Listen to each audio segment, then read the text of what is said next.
जय हिंद दोस्तों। आज हम लोग केमिस्ट्री का अध्याय 2 अम्ल, क्षारक एवं लवण को पढ़ेंगे, है ना। तो आइए सबसे पहले शुरू करेंगे अम्ल के बारे में, है ना। तो सबसे पहले देखेंगे कि अम्ल क्या होता है।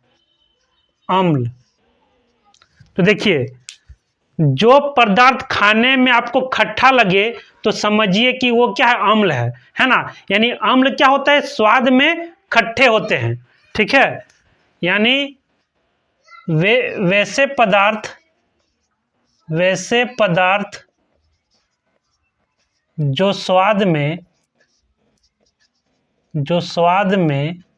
खट्टे होते हैं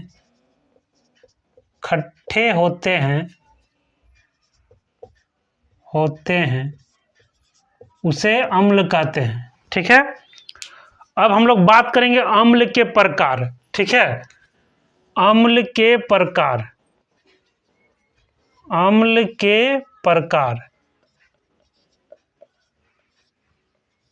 तो देखिए, अम्ल जो है तो होते हैं ना, दो प्रकार के पाए जाते हैं। अम्ल दो तरह के होते हैं। पहला है एगो प्राकृतिक अम्ल,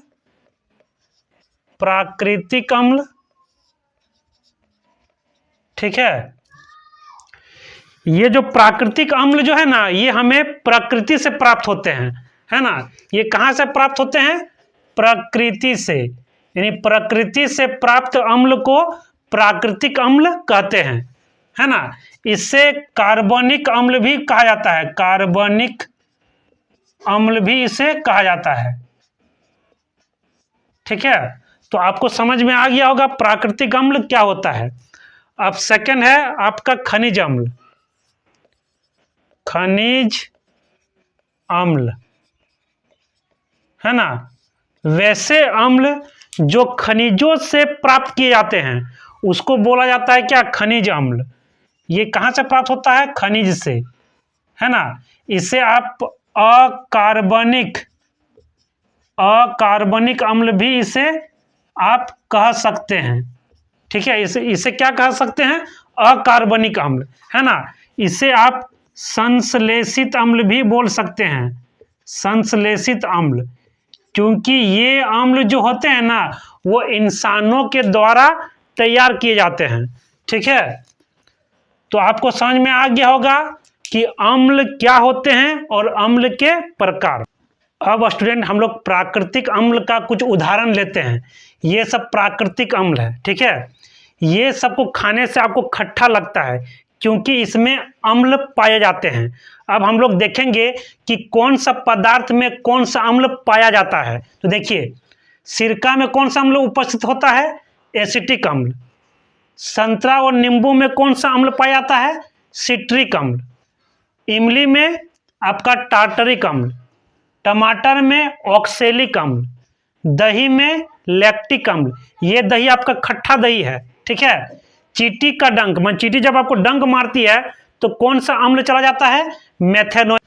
अब स्टूडेंट, हम लोग खनिज अम्ल के कुछ उदाहरण को देखते हैं। उसमें से सबसे पहला है HCl, इसको पढ़ते हैं हाइड्रोक्लोरिक अम्ल। उसके बाद है H2SO4, इसको पढ़ते हैं सल्फ्यूरिक अम्ल। उसके थर्ड में है HNO3, इसको पढ़ते हैं नाइट्रिक अम्ल। ये सब क्या है, खनिज। अब स्टूडेंट, हम लोग समझेंगे आर्हेनियस के अनुसार अम्ल क्या होता है, ठीक है। तो देखिए, एक बीकर लीजिए, ये आपका बीकर है। इस बीकर में जल डाल दीजिए, ठीक है। और इस जल में डाल दीजिए अम्ल।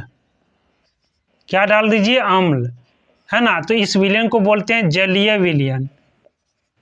इस विलयन को क्या बोलेंगे, जलीय विलयन, है ना। तो अम्ल क्या करेगा, जलीय विलयन में, है ना, हाइड्रोजन आयन देता है। क्या देता है, हाइड्रोजन आयन देता है, उसे कहते हैं अम्ल, है ना।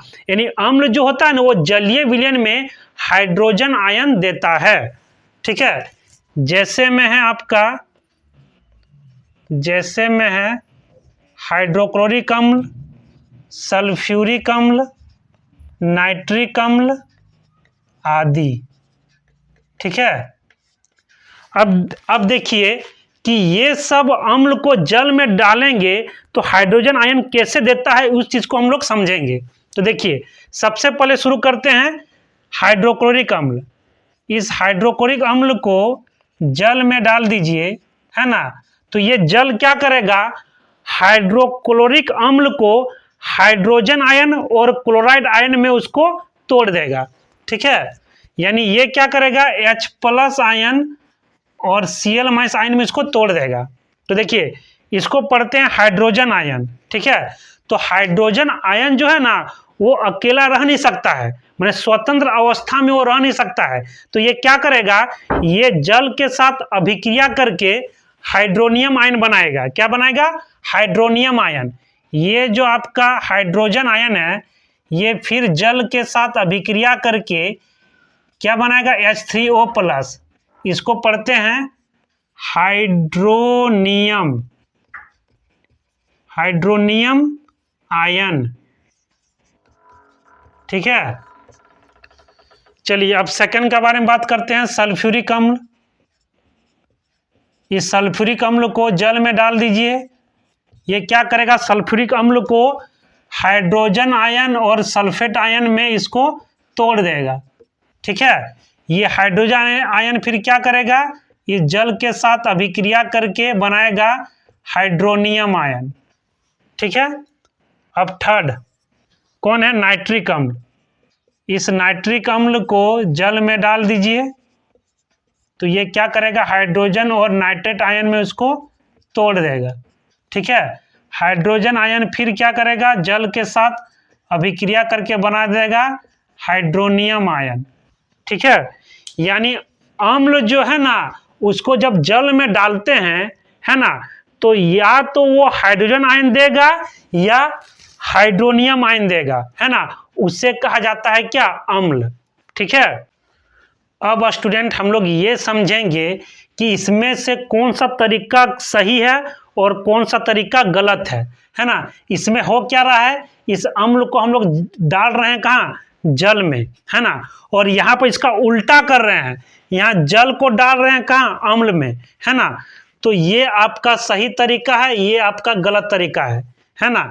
क्यों गलत तरीका है, क्योंकि जल को यदि आप अम्ल में डाल देंगे, है ना, तो हो जाएगा उष्माक्षेपी अभिक्रिया हो जाएगा, है ना। उससे क्या हो जाएगा, ये जो मिश्रण जो है ना, वो छलक के आपके ऊपर गिर सकता है, आप जल सकते हो, है ना।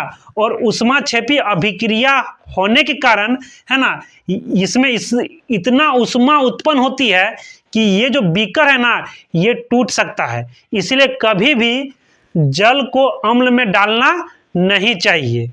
अब स्टूडेंट हम लोग ये देखेंगे कि इसमें से किसमें विद्युत प्रवाहित होगा और किसमें विद्युत प्रवाहित नहीं होगा। तो देखिए, ये आपका आश्रित जल है। आश्रित जल का मतलब होता है शुद्ध जल, शुद्ध जल, ठीक है। और एगो लिए हैं वर्षा का जल, है ना। यदि इसमें से विद्युत प्रवाहित करेंगे, विद्युत, ठीक है, तो इसमें विद्युत का प्रवाह नहीं होगा, क्योंकि इस आश्रित जल में आयन आपका आयन होते नहीं हैं। इसीलिए विद्युत का चालन आश्रित जल में नहीं होगा। जबकि वर्षा का जल में यदि हम लोग यहाँ से विद्युत प्रवाह करते हैं, विद्युत यहाँ प्रवाह करते हैं, तो इसमें विद्युत का क्या हो जाएगा, इसमें विद्युत का प्रवाह हो जाएगा, क्योंकि वर्षा के जल में आयन उपस्थित होते हैं, ठीक है। यानी इसमें आयन नहीं होने के कारण इसमें विद्युत का प्रवाह नहीं होता है, और वर्षा के जल में आयन होने के कारण इसमें विद्युत का प्रवाह हो जाता है।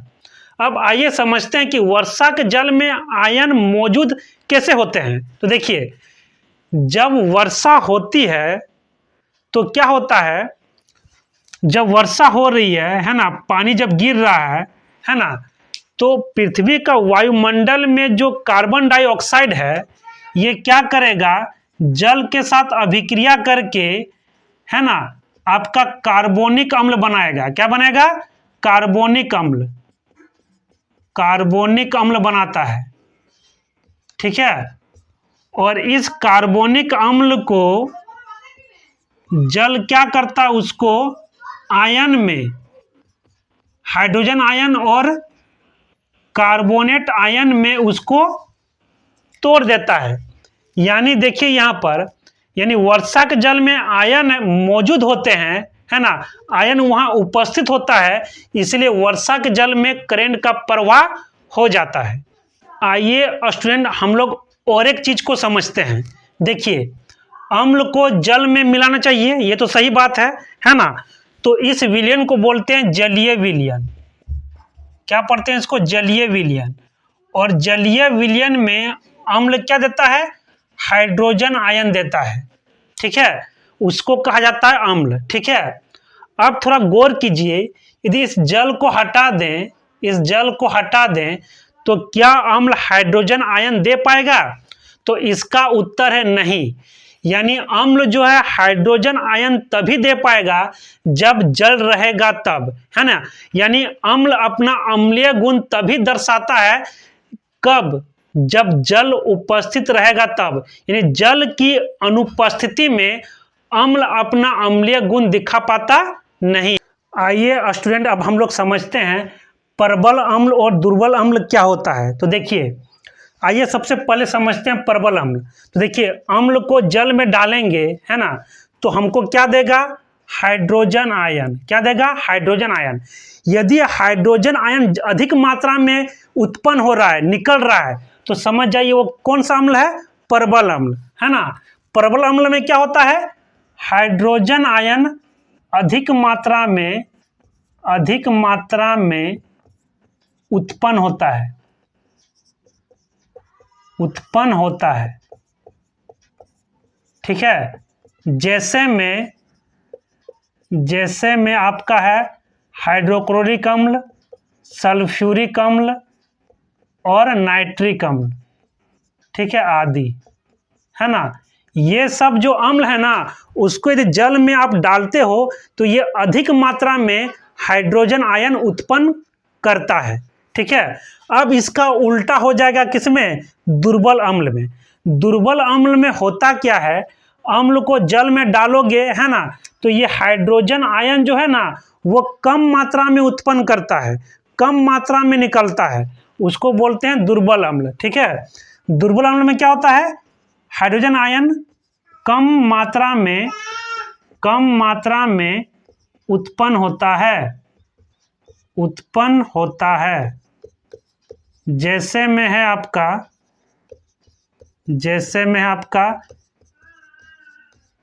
एसिटिक अम्ल, ठीक है, आपका ऑक्सैलिक अम्ल,